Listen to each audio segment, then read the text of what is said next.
Hey guys, it's Bishilzy here, and welcome to episode 31 of my New York City Wrestling series for TEW 2016. This is NYCW Summer Heat, and yeah, let's get into the show. Start off with a highlights package. Of course, we didn't have one in the last episode, but I decided to put another one in tonight because it's a fairly big show. 92A, good way to start the show. We've got Ernest, Dean, Marvel, El Mítico, Marsh Stranger, El Serpiente, and Savage Tiger in this one. And Marvel Malloy improves in acting. So good way to start off the show. Advances two storylines and a good rating. 52D plus, first match of the card. In a decent match, Steve Flash and Emmanuel Bryant defeated Born to Riot in 750 when Steve Flash defeated Jeff Bourne by pinfall with a flash bang. New York Doll needs a new gimmick or a tweak to it.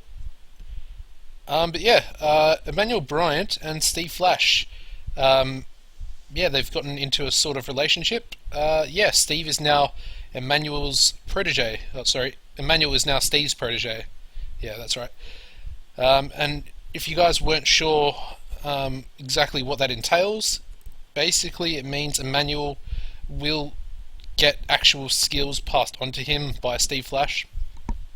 I've seen other people get like sometimes it's psychology, but it can be anything. I'm pretty sure selling, and they just get random skill increases, and like they're full on like two or more points into one skill, just out of the blue. So that's a really good thing. We're gonna have to keep Steve Flash around for a little bit longer, but that's all good.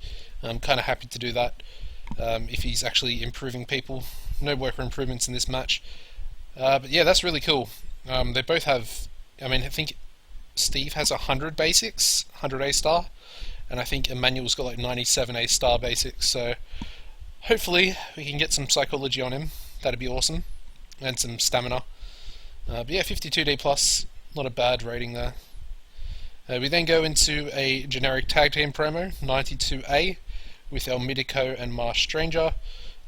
They have to verse El Serpiente and Savage Tiger Jr. tonight, so they're just having a little promo backstage where they're just talking to each other, going through a bit of a game plan, and yeah, getting fired up for their match. We then go into a 65C match. In a bout that had good heat and decent wrestling, Marvel Malloy defeated Freedom Eagle in 9:58 by pinfall with a Marvel Breaker. So pretty good match there for Freedom Eagle in a singles. Happy with that.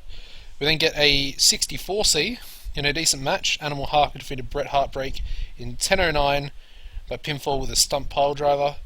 Bret Heartbreak was really off his game. That's all good.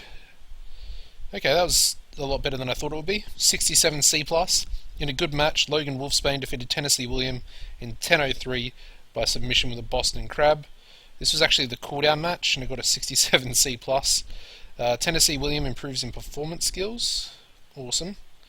We then have a 79B rated angle. Again, it's just another generic tag promo. This time between El Serpiente and Savage Tiger. No work improvements, but it of course advances the storyline. The match itself gets an 81B. In an exceptional match, El Mítico Jr. and Marsh Stranger defeated El Serpiente and Savage Tiger Jr.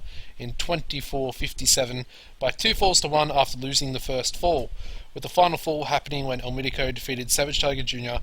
by pinfall with a Northern Lights suplex. So this was a tag team lucha libre match, and El Mítico, as you'd expect, carried the in-ring performances, getting a 90 there. So that's awesome, really good stuff. We've got two worker improvements. El Mítico is improving in performance, and Marsh Stranger is also improving in performance. Perfect. Really good rating for a match. We then go into a... This is actually quite outstanding, because they're all rated on overness in this angle, and I got a 98 A star. Alright, so the match is over, and El Mítico and Marsh Stranger are celebrating, and then you have El Serpiente and Savage Tiger looking really angry after losing the match, and they jump them from behind, beating them down. Apparently El Serpiente performed poorly, but it's still got a 98. So yeah, let's get this booked in. This is going to be the main event for the next show, which is... it's Gang Wars. Okay. Okay. This wasn't what I was going to do, but we can do it anyway. Alright, so we're going to have our big 3-on-3 tag match. But this time we're going to go El Mitico, Marsh Stranger, and Ross Henry versus Ernest Youngman. Where is he? El Serpiente and Savage Tiger Jr. So that's our big 3-on-3 match for Gang Wars. It works out quite nicely. These two, they've been in a storyline with each other, but they haven't really done anything with it. Simply because Ross Henry doesn't lose to anyone. Even if I protect him and keep him strong, he will still be furious for losing a match. Even to Ernest Youngman, who is our champion and has better overness, better popularity in Tri-State than he does. So yeah, it's unfortunate, but hopefully we can. I don't know. But he'll be teaming with Mitico and Stranger, and Ernest will be teaming with Serpiente and Savage Tiger. So that's a pretty decent main event. That should do quite well, I believe. Anyway, moving on to a 69C+. In a decent match, Marv Statler defeated Ryobi Uno in 9:42 by pinfall with a backdrop backbreaker. It's a pretty good match for Ryobi. Yeah. Anyway, we then have a 91A promo. Ernest Youngman is basically just cutting a promo on Dean, who is once again coming after his Empire title tonight. And the match itself only gets a 78B, but that's okay. In an exceptional match, Ernest Youngman defeated Dean Waldorf in a tables match in 24:59 when Dean Waldorf was put through a table. Ernest Youngman makes defense number 9 of his NYCW Empire title. And we get the usual lack of psychology jargon. Okay. That's a little bit lower than I thought it would be, but we didn't really get many B minuses this week. But still a 71C+. I'm happy with that. I am. It's gonna do pretty well. So yeah, all the guys in the tag match really should have been the main event. Interesting. So we'll go El Mitico, of course. Who else? I don't really know. Yeah, we'll go Dean and maybe Marsh. Oh no, we have to go El Serpiente. Yeah, unfortunately, El Serpiente came to me asking for a pay rise. It was only like $250. I gave him 50% increase, and he had not big morale issues, but morale issues greater than minor. So hopefully this will cheer him up a little bit. I'm not too sure though, because he is a negative influence on the backstage rating as well, which is unfortunate because he's such a good worker. But all good. Hopefully this will do something. I'm not going to give him any bonuses or anything like that because, to be frank, we can't really afford it. And not to mention, okay, cool. Another Marvel Malloy opinion. Savage Tiger Jr. is charismatic. I can see him doing well in the future. Cheers, Marvel. We love your little opinions there, mate. We made $10,346 last month as well, so that's 2 months in a row. We've made about 10,000, so that's perfect. We're getting back up there. We're back over 500,000 at the moment, but that's of course going to go down because we have to pay a few other costs. Oh, maybe we don't. Yeah, so we're getting back to where we were before we started hemorrhaging all that money, which is good. But yeah, El Serpiente still has morale issues. That's not good. But anyway, what can you do, I suppose? Let's have a look at El Mitico's popularity. I think that's down one. No, it's the same. What's his star quality? Oh, it's a B. Oh, he's finally got 77 psychology. That's awesome. Okay, cool. I really want Ernest to get B in his psychology as well. I've got to change his gimmick. I'll do that right now. Let's have a look. What can you do? Heal. Cool. Yeah, you would expect that. It's got a realistic gimmick. That's stupid. Heal. Blinged up boss. That actually kind of fits like 100% with his sunglasses, and he thinks he is legitimately the boss of NYCW, which he kind of is because he's the Empire champion. Uh,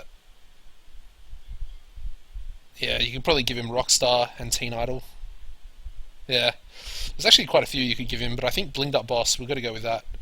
I think it just fits way too good. So hopefully that'll be successful for him. Anyone else? I think we changed that fairly recently. We could change that, although I'm a little bit worried about that. Because I think last time we changed it, it went to very poor, which is not great. Anyway, we'll not worry about that for now. Let's have a look at the popularity. Yes! Yes, boys! 41D in the tri-state region. Get in, we're off D-, that's awesome. Hopefully that'll mean an even bigger increase in attendance and hopefully sponsorship money as well. But that's really cool. Let's have a look at our backstage here quickly. Yeah, so there you go. Emmanuel Bryant is the protege of Steve Flash. So that's cool. I really hope that will have some sort of prospect coming from it. Let's have a look at his skills here. Okay, well he's already up to 99 A-star. So he's jumped like another 2. Oh no, not really. He was 98. Okay, I guess I haven't checked it in a little while. But yeah, he's already 100 A-star safety now. 99 A-star basics, 98 A-star selling. His consistency's up, which is good.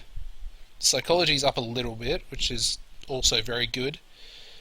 This guy could become a really good worker. Let's have top row. How's that doing? I mean, it's not setting the world alight, but it's okay. It's nearly at a D for brawling as well. It's at a D plus for mat wrestling. Yeah, he could be something special, Emmanuel Bryant. I brought him in just to be like a jobber because he's only earning 280 per show. 280 per show.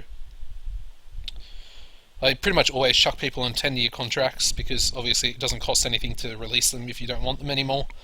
And having them for 10 years is a pretty good thing in case you upset them too much.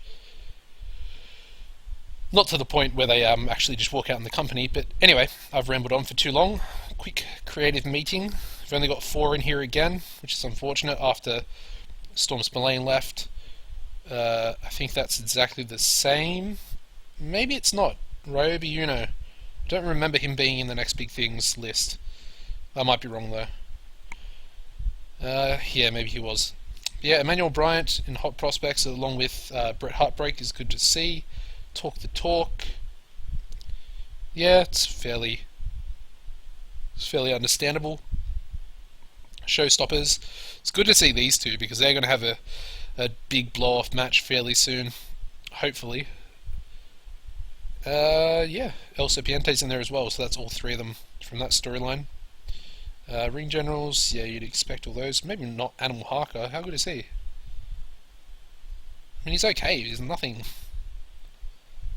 too special. What's his popularity? We might give him a little push. It's pretty decent, 50D plus. It's not too bad, to be honest.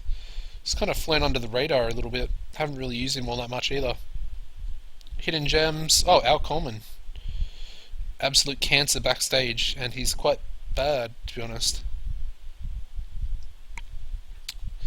So yeah, I'm still thinking about bringing in the Midnight Prowler and Aldous Blackfriar. He picked up an injury recently, strained rotator cuff, but he's so good.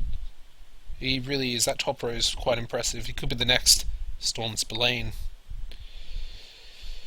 But yeah, that's going to wrap this episode up, guys. I hope you have enjoyed it. Don't forget to tune into the next episode, episode 32, which will be Gang Wars 3.